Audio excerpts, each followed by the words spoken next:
obviamente esto va a ocasionar, ¿verdad?, una disminución del aporte con un aumento en la demanda. Entonces, cuando nosotros hablamos de la fisiopatología de la cardiopatía isquémica, tenemos que entender, ¿verdad?, que el aporte depende, es decir, la sangre que le está llegando al corazón va a depender de estos tres factores. La resistencia vascular, que es el diámetro, básicamente, de los vasos sanguíneos, el flujo que fluye por esos vasos sanguíneos y la capacidad de transporte de oxígeno. Es decir, si nosotros tenemos un vaso grueso, ese vaso va a llevar más sangre, por lo tanto va a transportar más oxígeno hacia el corazón. ¿Qué pasa si yo tengo una reducción de la luz vascular? Esto implica que vamos a tener menos flujo y va a haber menos transporte de oxígeno hacia el corazón. ¿De qué depende la demanda? Fíjense bien, si ustedes ven acá, esto simula básicamente una balanza que debe de estar en equilibrio tanto el aporte como la demanda. Significa entonces que la demanda específicamente va a depender de qué factores.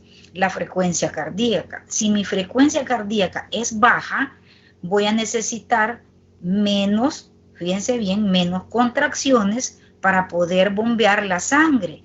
Si mis contracciones son efectivas, es decir, acuérdense que el ciclo cardíaco inicia desde el inicio de un latido hasta el inicio del siguiente latido.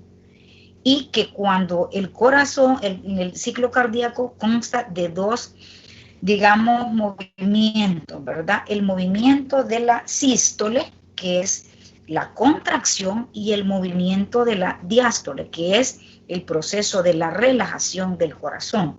Por lo tanto, si yo tengo una frecuencia cardíaca baja, voy a tener una menor fuerza de contracción y eso también, ¿verdad? El otro factor de que depende la demanda es la tensión de la pared sistólica, es decir, cuando las cámaras cardíacas están contraídas. Entonces, la fisiopatología de la cardiopatía isquémica básicamente es, fíjense bien, cuando nosotros tenemos un equilibrio entre el aporte y la demanda. Lo van a hacer ejercicio. Ustedes van a sentir que el corazón les late un poco más rápido, que las contracciones son más rápidas y obviamente que la tensión de la pared de la sístole va a ser mayor. ¿Por qué? Porque ustedes van a tener necesidad, si ustedes tienen buenas sus coronarias, van a tener, ¿verdad?, una resistencia vascular un poquito aumentada, un flujo coronario mayor y una capacidad de transporte de oxígeno mayor. ¿Por qué? Porque sus coronarias están bien.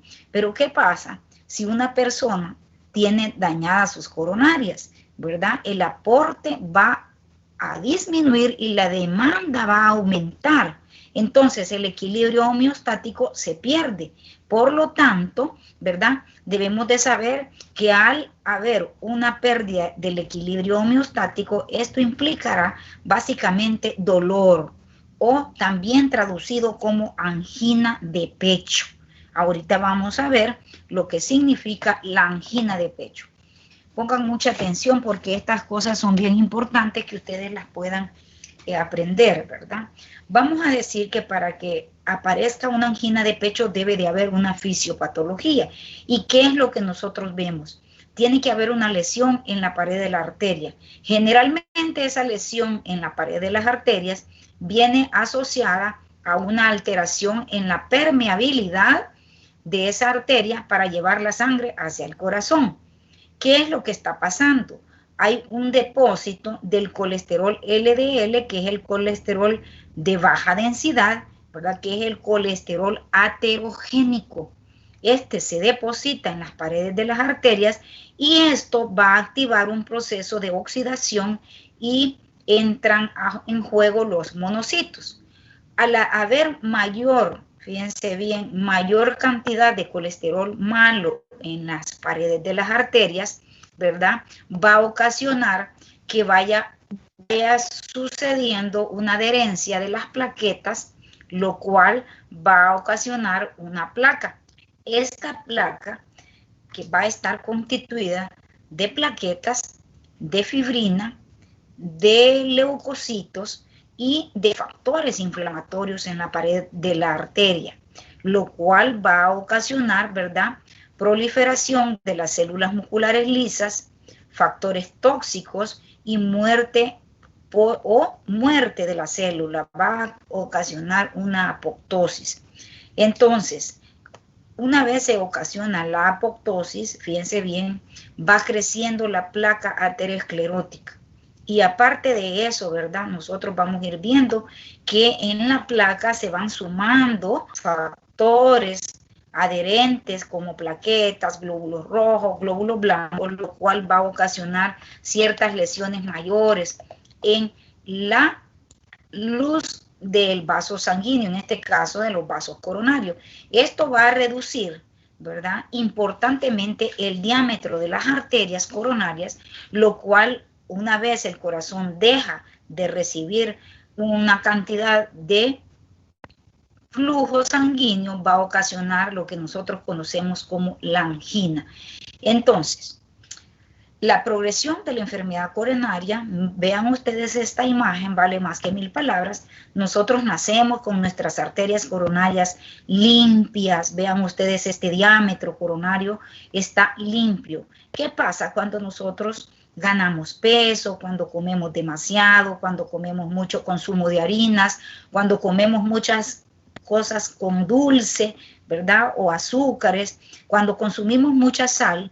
Fíjense bien, todos estos van creando en la sangre la presencia de los triglicéridos y el colesterol, lo cual va a ir ocasionando reducción de la luz de las arterias coronarias. Al ir reduciendo la luz, obviamente esto va a traducir, ¿verdad?, una disminución del flujo sanguíneo. Entonces, cuando hay una disminución del flujo, se va disminuyendo el aporte y se va aumentando la demanda. En ese momento aparece lo que nosotros conocemos como angina estable. ¿Qué pasa cuando nosotros observamos que la placa aterosclerótica va creciendo? No hacemos nada, seguimos comiendo mal, no tratamos de bajar de peso, ¿verdad? ¿Qué es lo que pasa? La placa va creciendo, va reduciendo aún más la luz del vaso sanguíneo y esto genera ya una angina inestable. Ya les voy a explicar cada término.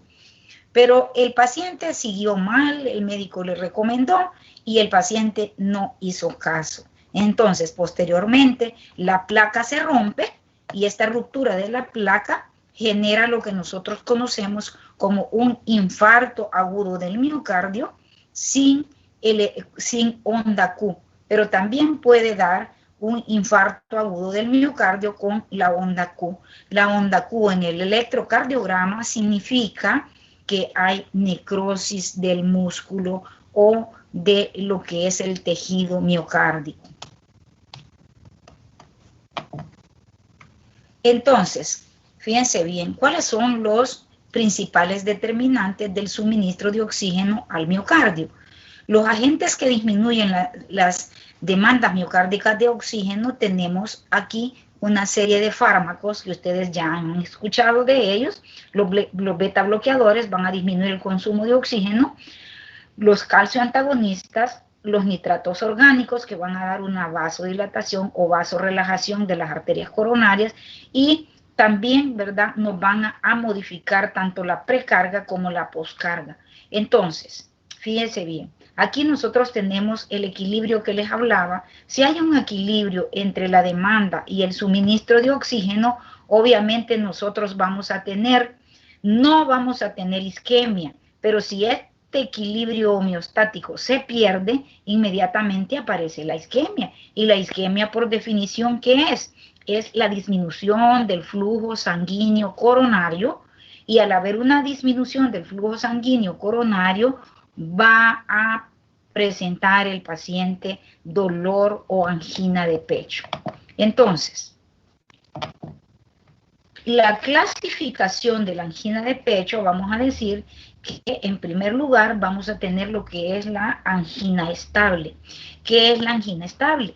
Es aquel dolor de pecho, ¿verdad?, que generalmente es un dolor que se localiza principalmente al lado izquierdo. Si nosotros ubicamos anatómicamente la punta del corazón, vamos a decir que se encuentra en el quinto espacio intercostal izquierdo, línea medio clavicular. Entonces, allí tenemos la punta. El dolor de pecho de angina es un dolor opresivo. El paciente lo manifiesta como opresión en el pecho, siendo opresión. Muchas veces ese dolor solo es una opresión o sensación de falta de aire, el cual se puede irradiar hacia el lado, hacia el miembro superior izquierdo, se puede irradiar hacia el cuello, ¿verdad? Y se puede irradiar hacia las mandíbulas, incluso hacia los dientes. Esto tiene que ver mucho con la inervación del corazón. Desde cuando nosotros estamos, acuérdense que el corazón, ¿verdad?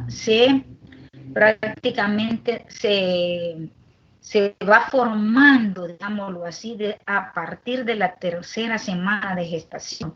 Significa que la inervación que el corazón tienen que ver mucho algunas arterias cervicales, ¿verdad? Algunas también nervios cervicales, lo cual puede, por irradiación, el dolor de pecho, de la angina de pecho, puede irradiarse al miembro superior izquierdo, al cuello o a la mandíbula.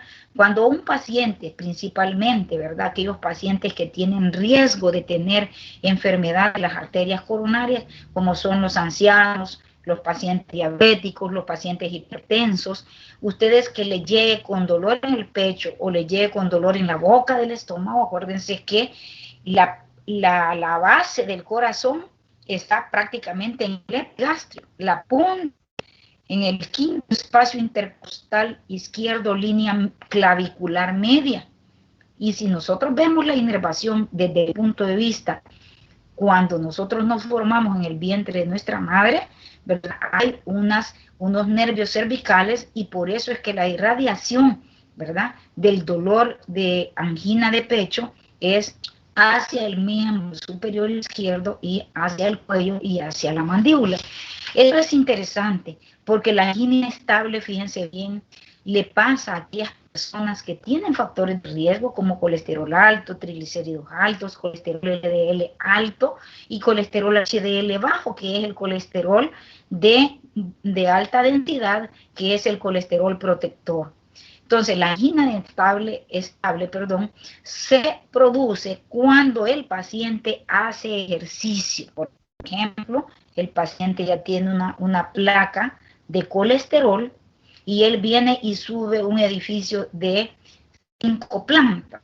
Vamos a poner este ejemplo. Él va subiendo las escaleras y a medida va subiendo las escaleras, él va presentando disnea o falta de aire.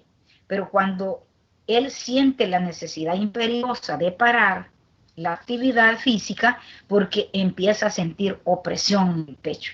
Esto es el angina de pecho estable. Es aquella, ¿verdad?, que se produce cuando nosotros hacemos ejercicio extenuante o a veces con poco ejercicio, no necesariamente un ejercicio extenuante, sino que con poco ejercicio puede aparecer el dolor en el pecho. Entonces, vamos a decir, repitiendo, que la angina estable es aquella angina o dolor de pecho en el precordio del corazón, ¿verdad?, que se produce cuando el paciente que ya tiene una enfermedad de las arterias coronarias hace ejercicio más de lo normal, más de lo usual, y que tiene una característica, que cesa cuando cesa la actividad física, se quita el dolor cuando cesa la actividad física. ¿Por qué? Porque si nosotros ya tenemos una placa ateromatosa, al hacer ejercicio aumenta la demanda miocárdica de oxígeno y hay poco aporte. ¿Por qué? Porque la arteria está obstruida, entonces no le llega mucha sangre al corazón y por lo tanto el paciente empieza a presentar la angina. Deja de hacer ejercicio y empieza a perfundir mejor y el dolor desaparece. La angina variante o vasoespasmo coronario, o también llamada angina de Prinzmetal. Esta es una angina clásica que se produce por un vasoespasmo coronario y esto es hasta cierto punto difícil de diagnosticar. ¿Por qué? Porque el paciente te llega diciendo, fíjese doctor que yo estaba haciendo mis actividades normales, ¿verdad? Y de repente presenté un dolor de pecho opresivo, como que me ponían un saco aquí en el pecho y me costaba respirar, pero me duró 5 o 10 segundos y se me quitó.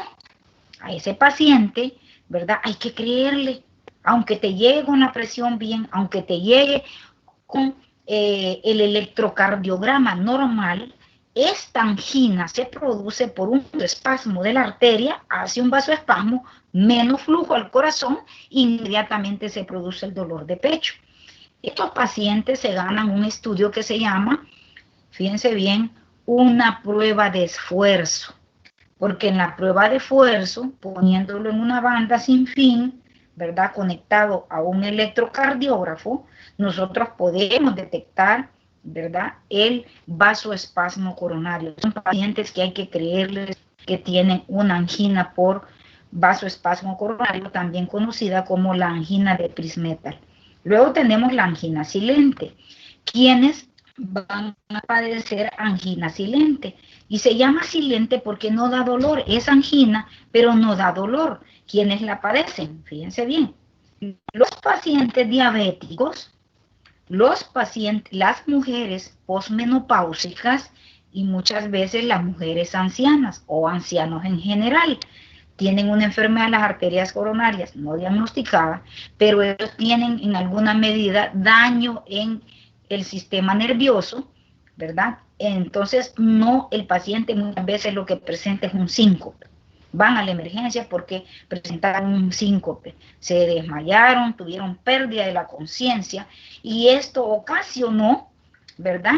Una angina silente, provocaciones que pueden presentar pacientes diabéticas, hombres y mujeres diabéticos, mujeres posmenopáusicas y también ancianos, tanto hombres como mujeres. ¿Y qué es la angina inestable? La angina inestable es aquel dolor precordial, ¿verdad? Precordial de tipo opresivo que no necesita el paciente hacer ninguna actividad física. Típica historia, doctor, me desperté, estaba dormido, me desperté a las 3 de la mañana con un dolor en el pecho opresivo, se me fue al brazo izquierdo, se me radió al cuello y me dolían las mandíbulas. Esa se llama angina inestable o angina de reposo. Es grave porque la angina inestable es el preámbulo a un infarto o a lo que nosotros llamamos síndrome coronario agudo, ¿verdad? La angina inestable, el paciente no necesita hacer esfuerzo, no necesita hacer ejercicio, aparece generalmente en reposo. Tiene la característica, la angina inestable, que va cambiando en frecuencia, en intensidad, ¿verdad? Y en tiempo. Es decir, que el paciente a veces presenta un dolorcito suave, se le quita en reposo. Luego presenta un dolorcito más intenso, que ya le duró un poquito más. Y luego ya se despierta con el dolor en el pecho. Entonces, a esto se le llama angina de pecho de reposo o también conocida como angina inestable. ¿Es más grave? Sí, es más grave. Es un preámbulo de un infarto agudo del miocardio. Y luego se suscita lo que nosotros llamamos infarto agudo del miocardio. ¿Y qué es un infarto? Les decía yo que si nosotros vemos un electrocardiograma, ¿verdad? El infarto lo vamos a encontrar con la presencia de una onda Q patológica, y la onda Q patológica significa necrosis de un pedacito del músculo cardíaco, y ustedes saben que lo que se muere no revive. Por lo tanto, como médicos estamos obligados a que el paciente se infarte, ¿verdad? Porque ya una vez nosotros tenemos un pedacito, un área del corazón muerto, eso no se mueve. Entonces ahí genera, cuando nosotros hacemos un ecocardiograma, el cardiólogo nos reporta hay hipocinesia o acinesia. Quiere decir que el pedacito donde se infartó no se mueve. Hipocinesia es que se mueve poco, acinesia es que no se mueve. Y ustedes se imaginarán un miocardio que una parte sí se está contrayendo, pero la otra no. Eso crea disfunción y es causa de arritmias cardíacas y es causa de también, ¿cómo se llama?, de insuficiencia cardíaca congestiva. No sé si vamos bien, voy muy rápido, ¿van entendiendo? ¿O no me están escuchando? Sí, se entiende, doctor. Sí, se entiende, doctor. ¿Vamos bien? Va Bueno, bien. entonces vamos, una vez hemos explicado, ¿verdad? Una vez hemos explicado cómo se suscita la angina inestable, la angina de Prinzmetal, la angina silente. Nosotros vamos a hablar sobre la farmacología para tratar la enfermedad de las arterias coronarias, que son las arterias que les decía que llevan sangre al corazón. En primer lugar, vamos a hablar de los nitratos orgánicos. Esta es una familia que tiene unas importantes propiedades farmacológicas. ¿Cuáles? ¿Verdad? Son liberadores. Alguien me preguntó, ¿y cuáles son los fármacos liberadores de óxido nítrico? Básicamente, aquí tenemos nosotros los nitratos orgánicos. Son fármacos que liberan o generan, estimulando la óxido nítrico sintetasa, fíjense bien, a partir del aminoácido arginina, ¿verdad?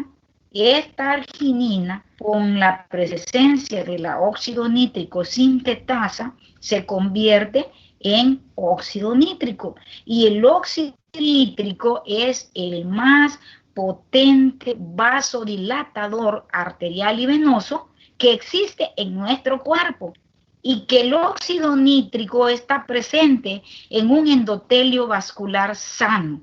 Si nosotros tenemos el endotelio vascular enfermo por hipertensión, por diabetes, por colesterol, por triglicéridos, por presencia de colesterol LDL, que es el colesterol malo, nosotros vamos a tener reducido el óxido nítrico y eso nos va a propiciar eventos coronarios.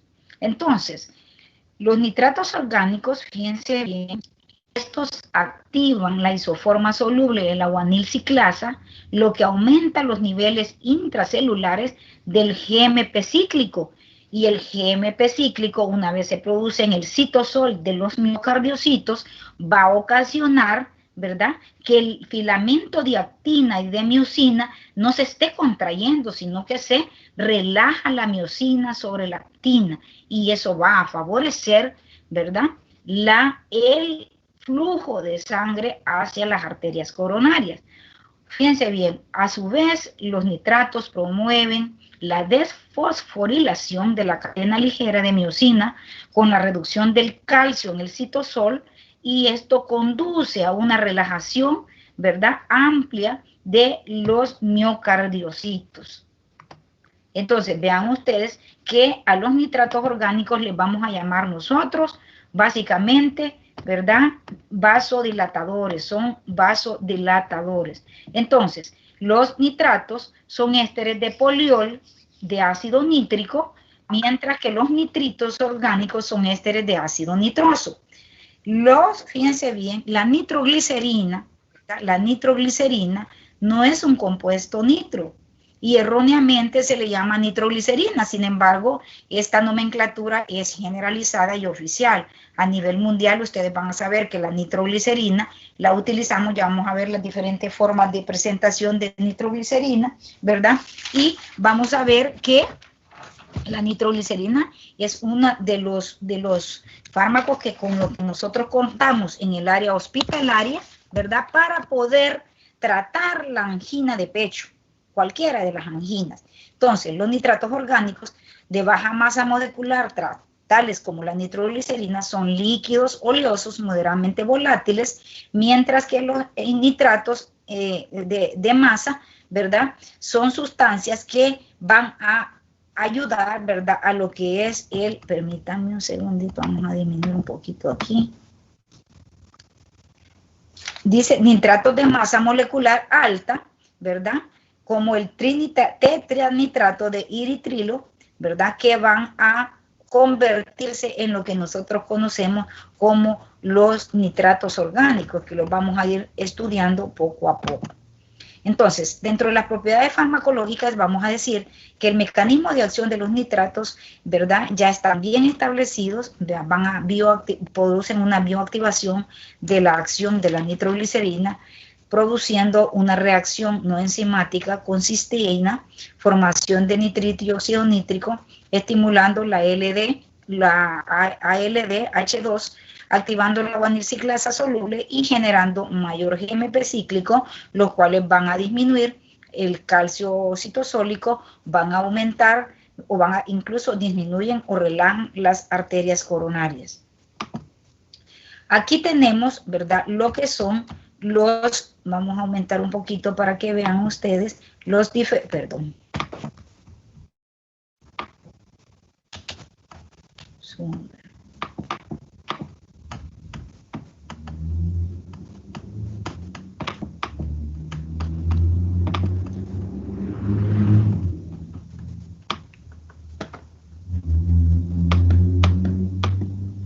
tenemos los diferentes nitratos orgánicos disponibles para uso clínico. Y aquí tenemos, por ejemplo, ¿verdad?, lo que es la nitroglicerina. La nitroglicerina es el gold estándar para tratar la angina de pecho, ¿verdad? También conocida como trinitrato de glicerilo. Viene, fíjense bien, en preparaciones, en tabletas sublinguales, esa T quiere decir tabletas sublinguales, de 0.3 a 0.6 miligramos según sea necesario. Viene también, fíjense bien, en la presentación, ¿verdad?, de pulverización según sea lo necesario para aplicar por la vía sublingual. También tenemos, ¿verdad?, que vienen en cápsulas que pueden ser de 2.5 hasta 9 miligramos y esto se puede aplicar 2 o 4 veces al día. Tenemos también la presentación en tableta bucal. Esa B quiere decir presentación en tableta bucal de 1 miligramo, las cuales pueden aplicarse de 3 a 5 horas. Tenemos también, ¿verdad?, lo que son las tabletas sublinguales que vienen en presentaciones de 2.5 a 10 miligramos y también vamos a tener, ¿verdad?, las presentaciones intravenosas, que es la nitroglicerina, que generalmente nosotros la prescribimos de 10 microgramos a 20 microgramos por kilo de peso minuto y vamos aumentando la nitroglicerina. En el caso de un infarto agudo del miocardio, el fármaco, sí, siempre y cuando lleve una hipertensión o una presión arterial normal, nosotros podemos usar en un infarto agudo del miocardio nitroglicerina. Si el paciente llega con un infarto agudo del miocardio y está hipotenso o chocado con shock cardiogénico, no administramos nitroglicerina porque acuérdense que ocasionaría más vasodilatación y más hipotensión. Entonces, en vez de ayudar al paciente, estaríamos provocando mayor daño. Por favor, jóvenes, guarden la cordura, ¿verdad? Estamos en clase, no estamos en relajo. Entonces, fíjense bien, tenemos las diferentes presentaciones. Esta imagen tienen ustedes que estudiarla y aprendérsela, ¿verdad? Porque en el caso específico de esta clase, sí se les preguntan dosis, ¿verdad? Dosis específicamente. Entonces, vamos a decir, ¿verdad?, que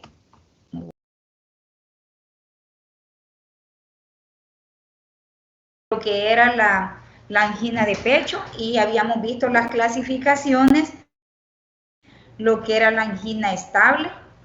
Vamos a hacer una recapitulemos, ¿verdad? Lo que es la angina estable, que es aquella angina o dolor o isquemia miocárdica que se genera cuando nosotros hacemos ejercicio debido a que hay un aumento en la demanda y disminución en la oferta. Tenemos lo que es la angina silente, que les había comentado, es una isquemia miocárdica que se genera sin dolor. Habíamos dicho que esta angina se puede generar en pacientes diabéticos, los cuales tienen alteración del umbral del dolor, o pueden tener también neuropatía autonómica, también en pacientes mujeres, sobre todo posmenopáusicas y ancianos. Teníamos la angina inestable, que es una angina que se genera cuando nosotros estamos completamente en reposo. ¿verdad? Y que generalmente la angina inestable es grave porque es un preámbulo a lo que nosotros conocemos como el infarto agudo del miocardio. Y finalmente tenemos la angina prismetal, que es aquella que se suscita cuando la persona, ¿verdad?, sufre un vasoespasmo coronario. Es importante que nosotros podamos conocer estas definiciones para poder tratar adecuadamente las enfermedades. Entonces, para tratar las anginas, nosotros disponemos de una serie de fármacos que vamos a revisar en esta mañana. Los nitratos orgánicos. Habíamos dicho que los nitratos orgánicos son sustancias que van a provocar, ¿verdad?, en el organismo, específicamente actúan sobre el sistema arterial y venoso para provocar una vasodilatación por liberación de óxido nítrico, activando la guanilato ciclasa, y de esta forma van a provocar una relajación de los filamentos, no va a haber actividad en lo que es la actina y la miosina, también hay una disminución de lo que es el calcio intracelular y por lo tanto va a haber una vasorelajación. Los nitratos a su vez promueven la desfosforilación de las cadenas ligeras de miosina, reduciendo el calcio citosólico, y esto conduce a una relajación de las células. También, ¿verdad?, ya decíamos que va a actuar sobre la óxido nítrico sintetasa de las plaquetas, disminuyendo la agregación plaquetaria, relajando el músculo liso también de otros sistemas. Acuérdense que músculo liso no solo tenemos en los vasos sanguíneos, sino que también en los bronquios, en el tracto gastrointestinal y en el útero. Los nitratos orgánicos, decíamos, son ésteres de poliol de ácido nítrico, mientras que los nitritos orgánicos son ésteres de ácido nitroso. La nitroglicerina es el compuesto nitro, que erróneamente se le llama nitroglicerina, sin embargo, esta nomenclatura es generalizada y universal. El nitrito de amilo es un líquido altamente volátil que debe administrarse por inhalación y tiene una actividad terapéutica limitada por la toxicidad.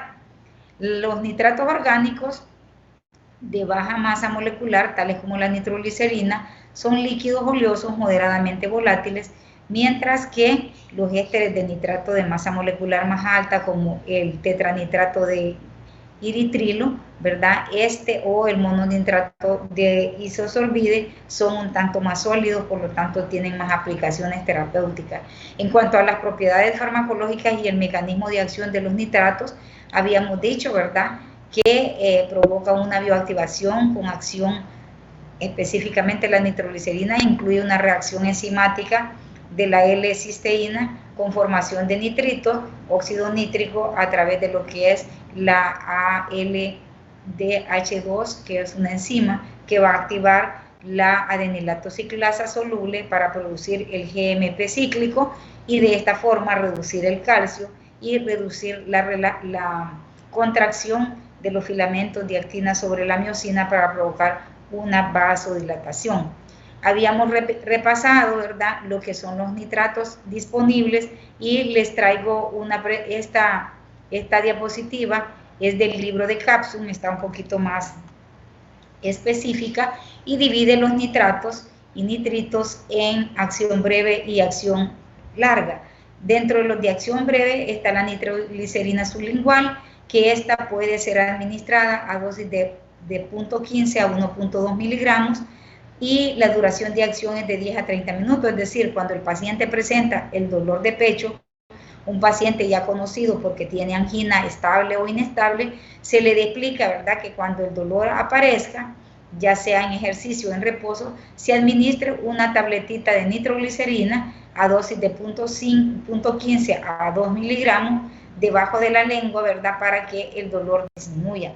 Tenemos también lo que es el dinitrato isosorbide sublingual, que este es un tanto más estable y se administra en dosis de 2.5 a 5 miligramos y la duración de acción va a ser de 10 a 60 minutos, es decir, a 1 hora. Los de acción larga es bien importante, tenemos tanto ingeribles, tenemos en pomadas, tenemos en tableta bucal, vamos a tener parches de liberación lenta transdérmicos que se van a aplicar a nivel de lo que es el plecordio, las presentaciones orales, las presentaciones masticables y tenemos también lo que es el mononitrato de isosorbide oral, que es el que más estamos utilizando nosotros. La dosis generalmente del mononitrato de isosorbide oral en los pacientes ya conocidos, tanto por angina estable como inestable, ¿verdad? 20 miligramos cada 12 horas, de 6 a 10 horas es la vida media. Tenemos también que en las unidades de emergencia muchas veces utilizamos el parche de nitroglicerina de acción lenta, ¿verdad? Los parches vienen de 10 miligramos hasta 25 miligramos, se aplica un parche a nivel de lo que es el precordio, ahí por el quinto espacio intercostal, línea clavicular media, ¿verdad? Y este parche tiene una duración de acción de 8 a 10 horas, es decir, se puede estar poniendo un parche 2 veces al día. Tenemos también cremas, pomadas, ¿verdad? La nitroglicerina bucal de acción lenta, de liberación lenta, es una de las que se prefieren, tomando en cuenta, ¿verdad?, de que a pesar de que es de liberación lenta, siempre la vida media es corta, por lo tanto hay que estarlo administrando cada 4 o cada 6 horas el medicamento. ¿Cuáles son los efectos hemodinámicos de los nitratos? ¿Vea? Relajación del músculo lisovascular. La nitroglicerina específicamente va a dilatar los vasos sanguíneos de gran calibre, mayores de 200 micras, ¿verdad?, de diámetro, de forma más potente que los vasos pequeños, lo que explica por qué bajas dosis de nitroglicerina dilatan más las venas que las arterias, y las dosis más altas de nitroglicerina van a tener un efecto mejor sobre las arterias, reduciendo la resistencia vascular periférica. También la nitroglicerina disminuye el retorno venoso, provocando una caída en el tamaño de la cámara ventricular izquierda, una disminución de la cantidad de sangre que está llegando a la cámara derecha también, ¿verdad? Va a haber disminuciones de las presiones telediastólicas con reducción del estrés de la pared. Por lo tanto, va a haber una reducción también de las demandas miocárdicas de oxígeno. En general, ¿verdad?, los nitratos van a reducir la resistencia vascular periférica, por lo tanto, va a haber una reducción de la presión arterial, ¿verdad?, que específicamente en el caso, ¿verdad?, de las dosis cada vez más altas, va a provocar una reducción mayor. La resistencia vascular pulmonar también disminuye, y de hecho el óxido nítrico inhalado es el que se está utilizando para el tratamiento de la hipertensión pulmonar. Dentro del ADME de los nitratos decíamos que tienen buena absorción oral, tanto sublingual, ¿verdad?, el nitrato de isosorbide como el 5-mononitrato de isosorbide, tiene una vida media de 1 a 3 minutos, es una vida media corta. Lo que es el dinitrato de isosorbide produce concentraciones plasmáticas máximas en 6 minutos, con una vida media de 45 minutos. El 5-mononitrato de isosorbide, ¿verdad?, este no sufre metabolismo de primer paso, por lo que tiene alta biodisponibilidad, pero su inicio de acción es lenta. El óxido nitroso es el que les decía que está siendo utilizado para el tratamiento de la hipertensión pulmonar. ¿Cuáles son los mecanismos de eficacia antianginosa? Principal efecto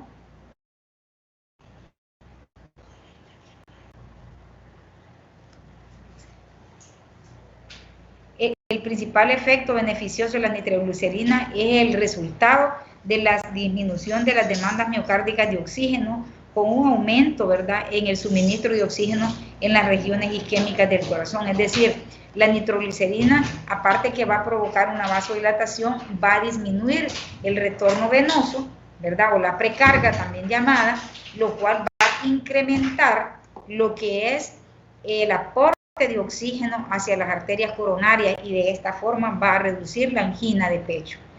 El uso constante de nitroglicerina o de nitratos va a ocasionar algo que nosotros le llamamos tolerancia. Cuando nos exponemos frecuentemente, repetidamente o continuadamente a altas dosis de nitroglicerina, esto va a ocasionar una tolerancia, ¿verdad? Es una reducción de la eficacia del fármaco, ¿verdad?, aunque se aumenten las dosis. La tolerancia puede ser el resultado de una capacidad reducida del músculo lisovascular para convertir la nitroglicerina en óxido nítrico.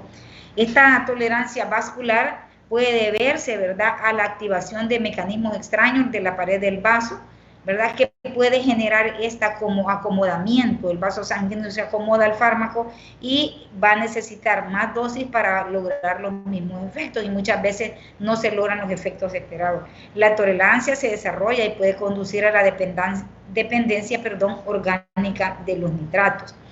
Lo que se hace muchas veces para disminuir la tolerancia de los nitratos es evitar altas dosis, ¿verdad? Y también se puede interrumpir la terapia 8 a 12 horas al día para evitar la recuperación y la eficacia del medicamento sobre el vaso sanguíneo. Como todos los fármacos, no solo tienen efectos benéficos, ¿verdad? Sino que la vasodilatación que actúa a nivel de todos los lechos vasculares puede generar en el paciente, ya sea de forma inmediata o a corto o a largo plazo, ¿verdad? Dolor de cabeza. El paciente, cuando uno le administra principalmente la nitroglicerina endovenosa, dice, siento un dolor terrible en la cabeza, como que me van a partir la cabeza. Eso es ocasionado por la intensa vasodilatación de las arterias cerebrales. También puede haber mareos, el paciente se puede sentir débil, puede ocasionar una hipotensión postural, es decir, que el paciente una vez esté acostado y se pone de pie, se puede caer por la hipotensión que se da de la posición acostada a la posición sentada. Y esto puede ocasionar un síncope grave, incluso puede dar reacciones alérgicas como el salpullido. En cuanto a las interacciones, ¿verdad? Los nitratos no deben administrarse con los inhibidores de la 5-fosfodiesterasa. ¿Por qué? Porque estos son potentes vasodilatadores y la nitroglicerina también es vasodilatadora. Esto puede propiciar mayor hipotensión postural, mayor riesgo de síncope en el paciente, ¿verdad? Y los ya conocidos, ¿verdad? Inhibidores de la 5-fosfodiesterasa, tenemos lo que es el sildenafil, el vardenafil y el tadalafil. Yo creo que ustedes ya han escuchado, ¿verdad?, acerca del Viagra. Son inhibidores de la 5-fosfodiesterasa. Estos fármacos se utilizan para mejorar la disfunción eréctil en los hombres que tienen ese problema, ¿verdad? Para mejorarle, pero sí hay que tener cuidado. Si este paciente tiene una cardiopatía isquémica, los inhibidores de la 5-fosfodiesterasa están contraindicados, debido a que, ¿verdad?, pueden presentar, ¿verdad?, episodios de angina mayormente. En cuanto a los usos terapéuticos de los nitratos, vamos a decir nosotros que los nitratos, ¿verdad?, se pueden administrar en la angina de pecho estable, que es en reposo, en la angina de pecho Prismetal, que ya habíamos mencionado, ¿verdad?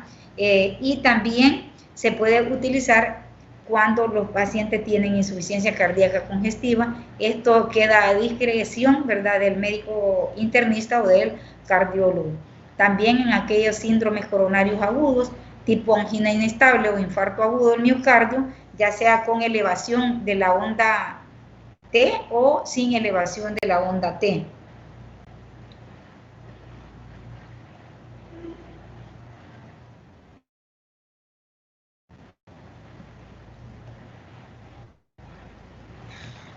En cuanto, aquí tenemos, vean ustedes los efectos benéficos. Esta diapositiva es de la farmacología de Capson, efectos benéficos y nocivos de los nitratos en el tratamiento de la angina. En cuanto a los efectos benéficos, decíamos nosotros que va a disminuir la precarga, por lo tanto va a haber una disminución del volumen ventricular, una disminución de la presión arterial, un acortamiento del tiempo de expulsión, una vasodilatación de las arterias coronarias epicárdicas, mayor flujo colateral coronario con disminución de la presión diastólica del ventrículo izquierdo. El resultado de todo esto va a ser una disminución de las necesidades de oxígeno por el miocardio, un alivio del espasmo de las arterias, mejor riego al miocardio isquémico y mejora el riego subendocárdico.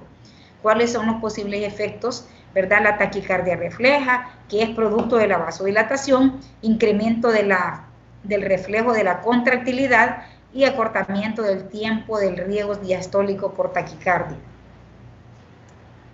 Tenemos otra familia de fármacos que se utilizan para tratar la cardiopatía isquémica. Jóvenes, ¿se escucha bien?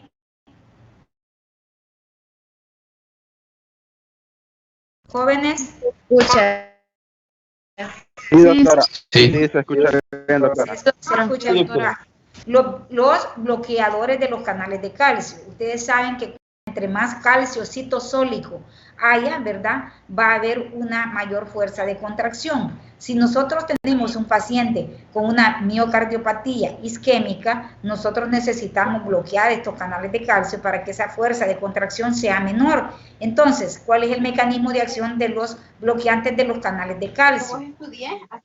Dependientes de voltaje, estos canales son generalmente los canales lentos de tipo L, median la entrada de calcio extracelular al músculo liso, a los miocitos cardíacos y a las células del nodo sino auricular y auriculoventricular en respuesta a la despolarización eléctrica, tanto en el músculo liso como en los miocitos cardíacos. El calcio es un desencadenante de contracción, aunque por diferentes mecanismos, los antagonistas de los canales de calcio, también llamados bloqueantes de los canales de calcio o bloqueadores de los canales de calcio, van a disminuir la afluencia o la entrada de calcio al interior del citosol. De esa forma van a provocar una relajación del músculo liso en los lechos arteriales de los miocitos cardíacos, ¿verdad? Provocando unos efectos inotrópicos negativos hasta cierto punto.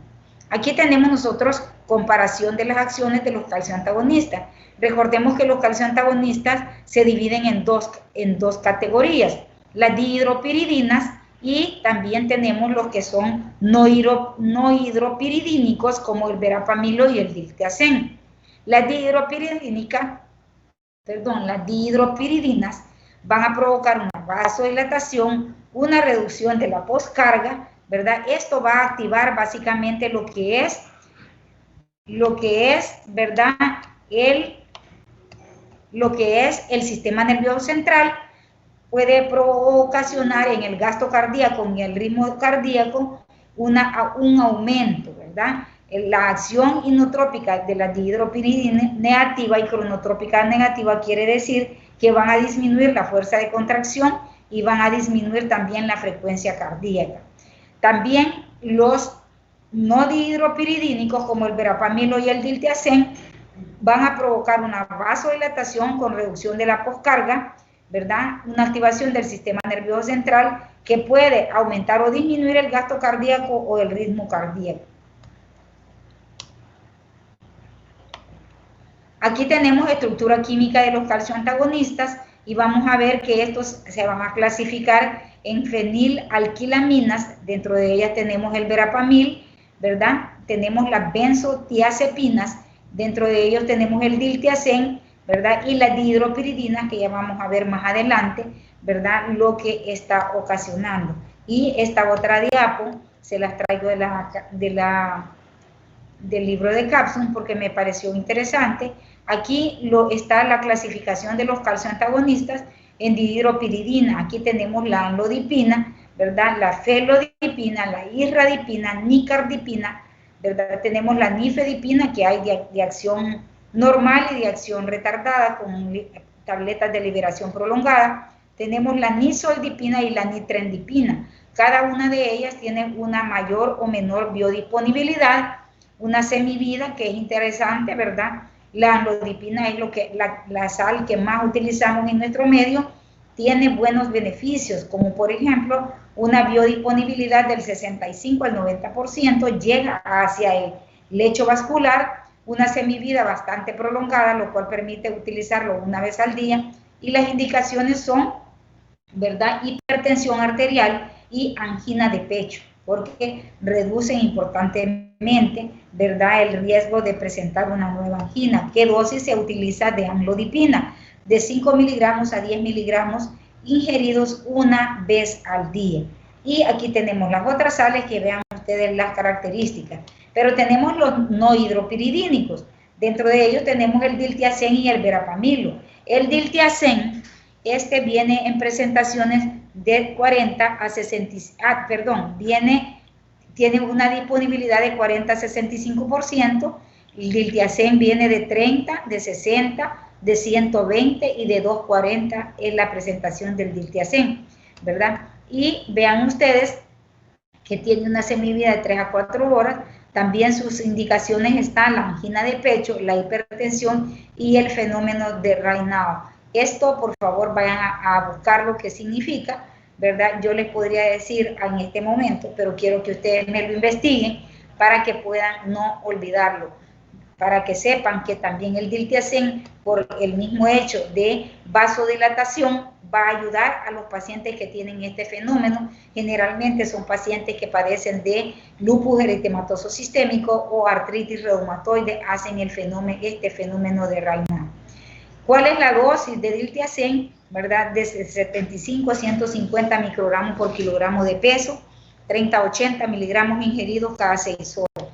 Tenemos el verapamilo también, que es un antianginoso muy bueno, ¿verdad? Tiene una biodisponibilidad del 35%, una semivida de 6 horas, y los diagnósticos del verapamilo pueden usarse en angina, hipertensión, arritmias cardíacas. Lo van a ver ustedes, estos dos fármacos, como bueno, ya lo vieron en la clase de antiarrítmicos, ¿verdad? Y también puede ser utilizado como tratamiento alternativo para tratar las migrañas, ¿verdad? Más que todo aquel paciente que es hipertenso y que padece de migrañas.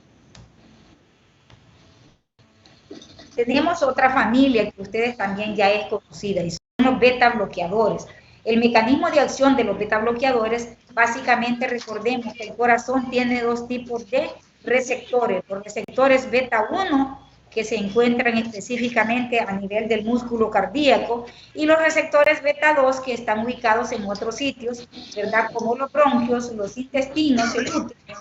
Entonces, los beta bloqueadores, por favor, apaguen estos micrófonos, jóvenes.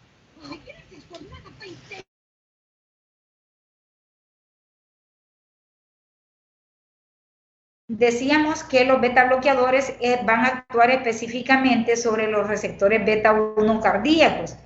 Estos son fármacos de primera línea en pacientes que tienen enfermedad de las arterias coronarias o cardiopatía isquémica. ¿Por qué? Porque estos van a reducir el riesgo de mortalidad en los pacientes que han sufrido un primer infarto. Son efectivos también para aquellos pacientes que tienen una angina de esfuerzo o una angina inestable, que tienen una disminución constante del riego coronario, lo cual les aumenta el consumo de oxígeno. Entonces, los beta bloqueantes van a ser efectivos en la angina de esfuerzo porque disminuyen el consumo miocárdico de oxígeno. También provocan una reducción de la frecuencia cardíaca, lo cual va a prolongar la diástole y va a provocar una mayor perfusión del miocardio isquémico. Los beta bloqueadores, creo que ustedes ya los han escuchado, ¿verdad? Tenemos lo que son los más selectivos, porque tenemos no selectivos que tienen otros usos clínicos, pero los selectivos los utilizamos mucho en la práctica privada y también en las instituciones públicas. ¿De cuáles beta bloqueadores selectivos estamos hablando? El bisoprolol, nombre comercial Concord, viene en presentaciones de 2.5, de 5 y de 10 miligramos. Tenemos el carvedilol, nombre comercial original es Cored, ¿verdad? Viene en presentaciones de 6.25, 12.5 y 25 y 50 miligramos. Tenemos el metoprolol, que es otro selectivo, nombre comercial Betaloxoc, viene en presentaciones de 25, de 50 y de 100 miligramos. Y tenemos también el nebivolol, nombre comercial Nebilet, presentaciones de 5 miligramos. Todos estos beta bloqueantes tienen como único objetivo beneficiar al paciente con enfermedad de las arterias coronarias o una cardiopatía isquémica, reduciendo las demandas miocárdicas de oxígeno, reduciendo la frecuencia cardíaca, y de esa forma aumentan el riego sanguíneo del corazón porque se disminuye el trabajo del corazón miocárdico.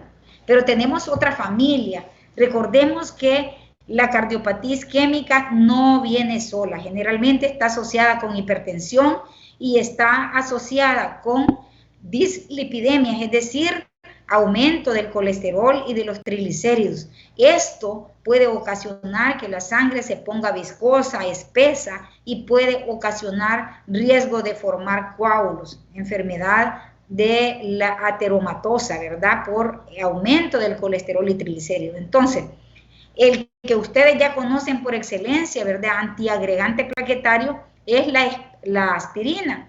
Y los agentes antiagregantes, representan la piedra angular de la terapia de la enfermedad arterial coronaria, debido a que interfieren con dos vías de señalización, la vía de los tromboxanos y la vía de la adenina,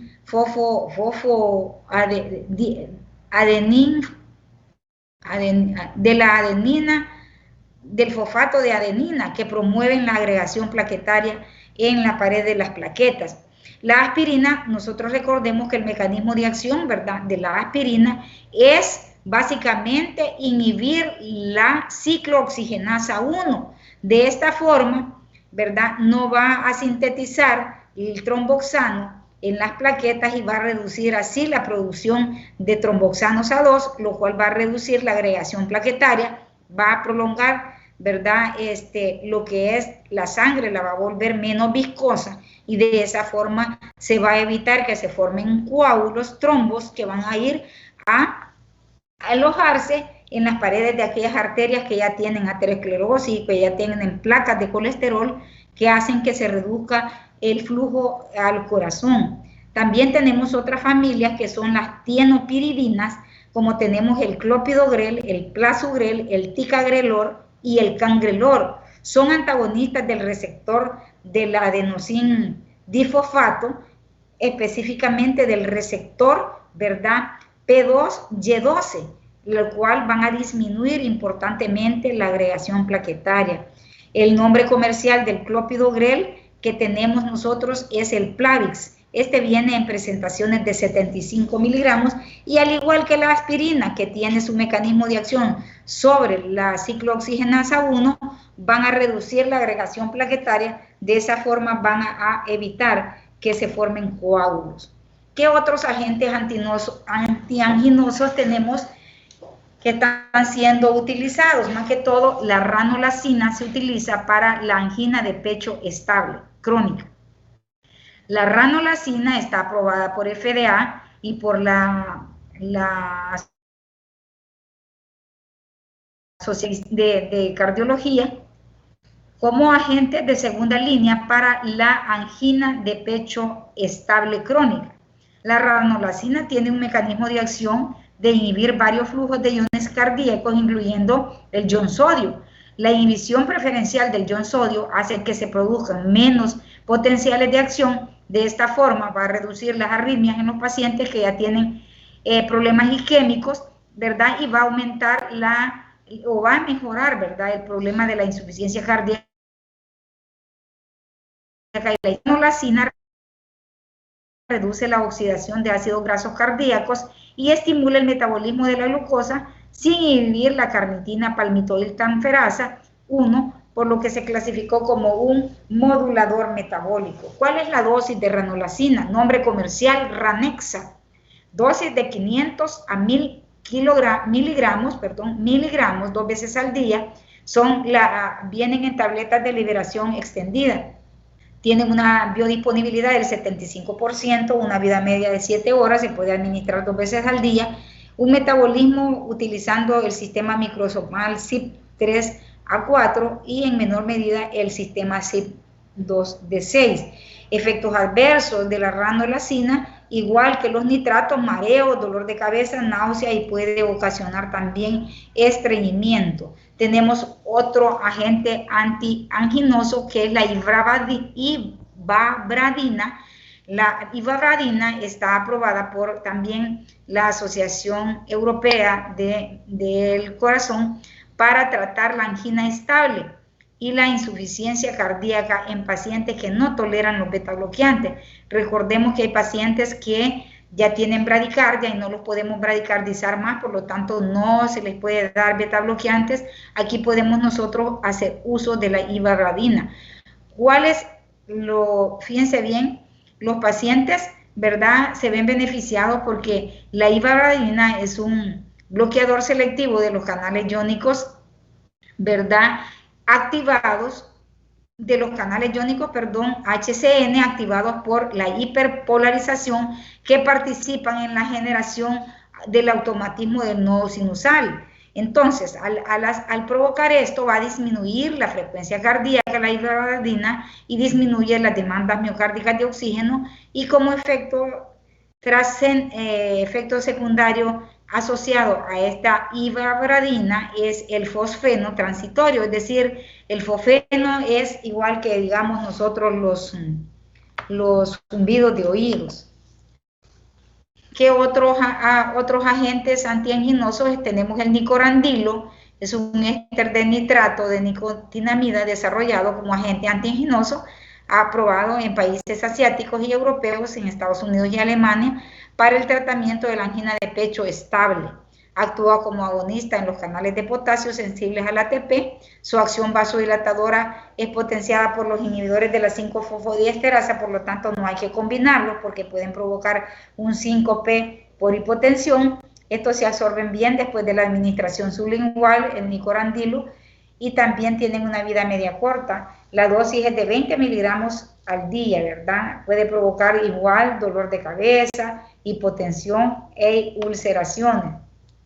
Tenemos otro que es muy utilizado en nuestra práctica privada, la trimetazidina, ¿verdad? El nombre comercial de la trimetazidina es Bastarel MR. La trimetazidina se desarrolló como un agente antianginoso y se cree que su efecto se deba a la inhibición de la cadena larga 3-cetoacilcoenzimoatiolasa, ¿verdad? Que va a provocar esta enzima una vía beta-oxidación de los ácidos grasos libres, y esto conduce a cambios parciales en la oxidación de estos ácidos grasos libres.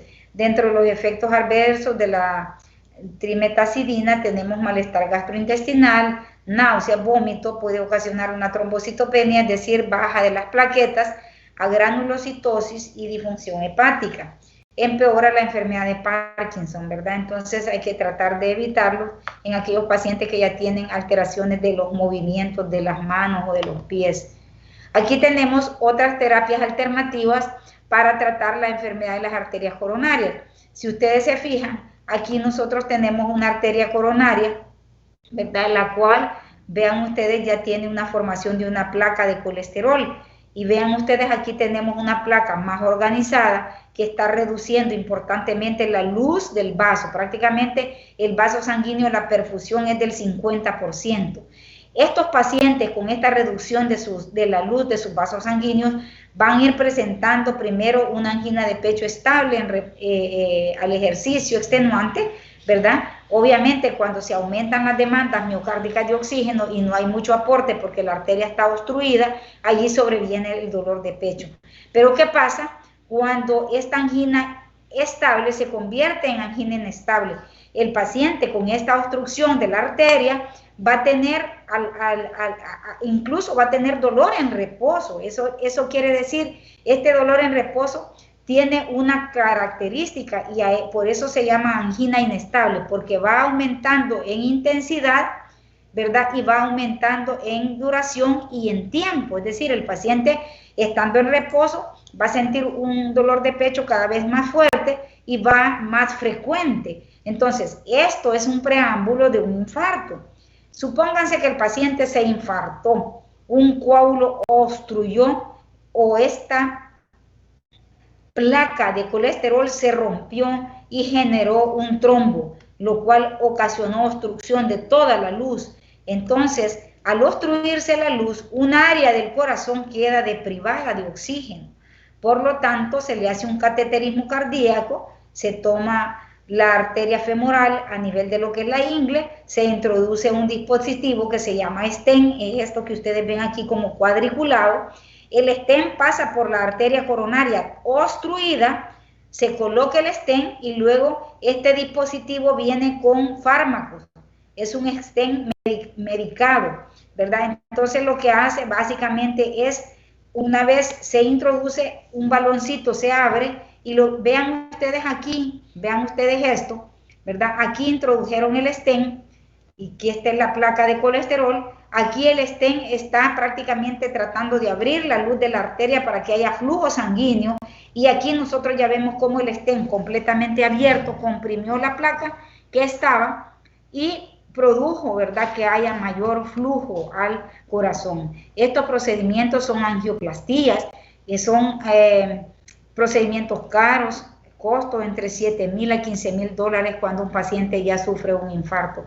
¿Y para qué vamos a esperar que nos dé un infarto? Tratemos de evitar que nos pase un infarto, ¿verdad? Porque los infartos, como les repetía, es la muerte, la necrosis del músculo cardíaco, que hoy por hoy en nuestro medio no tenemos retorno, ¿verdad? En países de primer mundo donde hay ingeniería genética, le inyectan células madre pluripotenciales al tejido miocárdico muerto, y ese tejido tiene la capacidad de regenerarse. Nosotros estamos años luz de esa tecnología.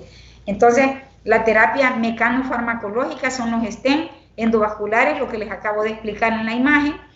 Estos pueden ser medicados o no medicados. Estos van a prácticamente a ayudar a abrir, ¿verdad?, la luz de la arteria coronaria tapada, y de esa forma van a mejorar el flujo sanguíneo a las arterias coronarias.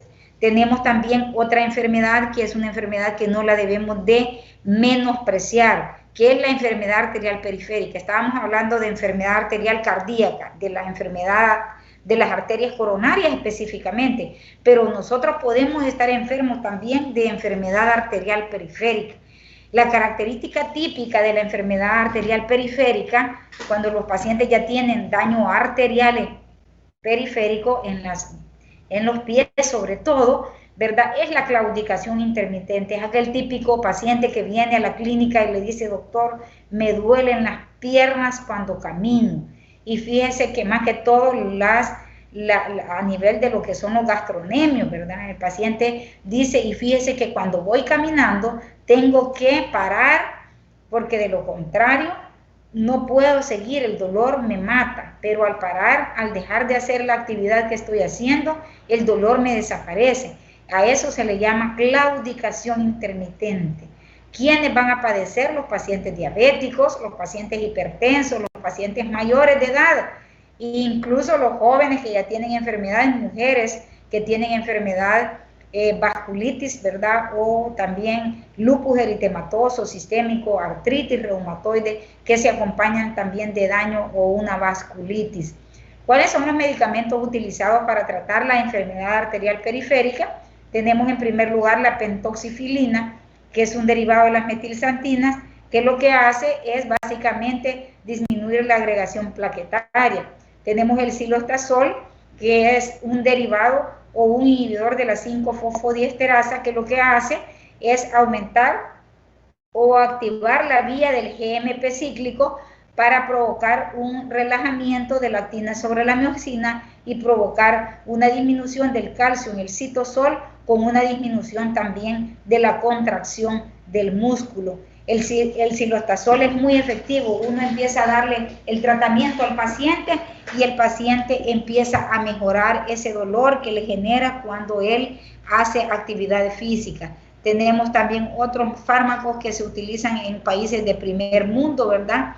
Para la enfermedad arterial periférica tenemos el nastidrofurilo, el propionilo, la levocarmitina y las prostaglandinas, que también pueden tener beneficios. Aquí tenemos un resumen, datos generales de lo que son los nitratos, los efectos adversos, los efectos beneficiosos, en qué están siendo utilizados, ¿verdad? Igual el óxido nitroso, utilizado para la hipertensión pulmonar, que es una clase que les voy a dar, ¿verdad? Tenemos también un resumen de los datos generales de los calcioantagonistas, que ya habíamos visto que está más bonito en la imagen anterior, ¿verdad? Porque están las dosis, las presentaciones, cada cuánto se debe de usar. Aquí también de los beta bloqueantes, el atenolol, bisoprolol, carvedilol, metoprolol, todos estos son beta bloqueantes de tipo selectivo. Tenemos otros, ¿verdad? Como la ranolacina, la ivabradina, el nicorandilo y la trimetazidina, que son otros antianginosos utilizados más que todo para la angina de pecho estable crónica. Y tenemos también los antiagregantes plaquetarios, ¿verdad? Tenemos los otros fármacos que están siendo utilizados, incluso podemos utilizar en los pacientes las heparinas, tanto la heparina estándar como las heparinas de bajo peso molecular. ¿Preguntas, jóvenes?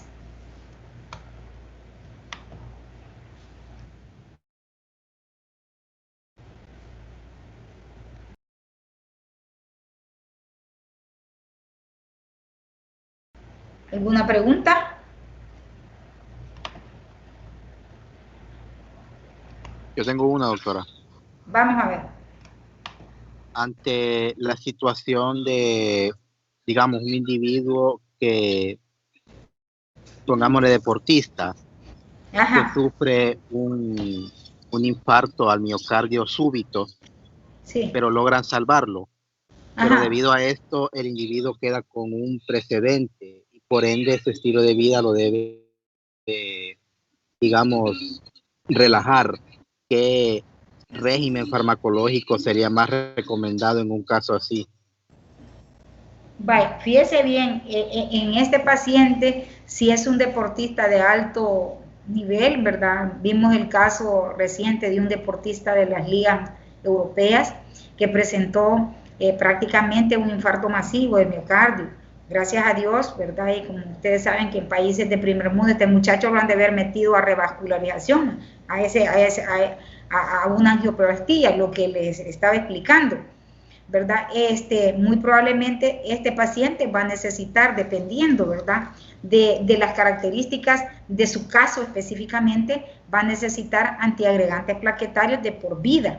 Después de un infarto se debe dar doble agregación plaquetaria, se le debe de dar aspirina y clopidogrel, se le debe de dar una estatina, ¿verdad? Para provocar una mejoría, disminución en los niveles de colesterol y triglicéridos, y debe de usar nitratos orgánicos idealmente, y no debe de faltarle la terapia con un beta bloqueante, porque el beta bloqueante ya está comprobado que reduce la muerte posterior a un infarto. O sea, es de los fármacos que debe, siempre y cuando el paciente lo tolere, porque es que todas estas familias, uno como médico puede ir integrando idiosincráticamente con cada paciente. No es que yo voy a decir así como una receta de cocina, a todos los pacientes que les dé infarto les tengo que dar nitrato, les tengo que dar calcio antagonista, beta bloqueantes, antiagregantes y todo lo demás. No, se debe de individualizar. Muy probablemente este atleta de alto rendimiento tiene genética mala,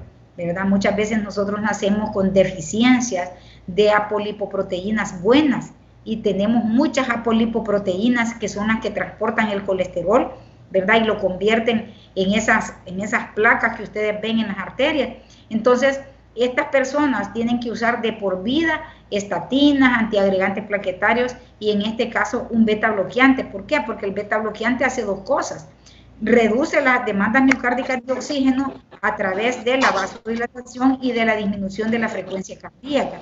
Entonces, de esa forma, ¿verdad? Es como se trata de forma individualizada, ¿verdad? Tendría yo que conocer específicamente el caso de qué fue lo Al fin se alba.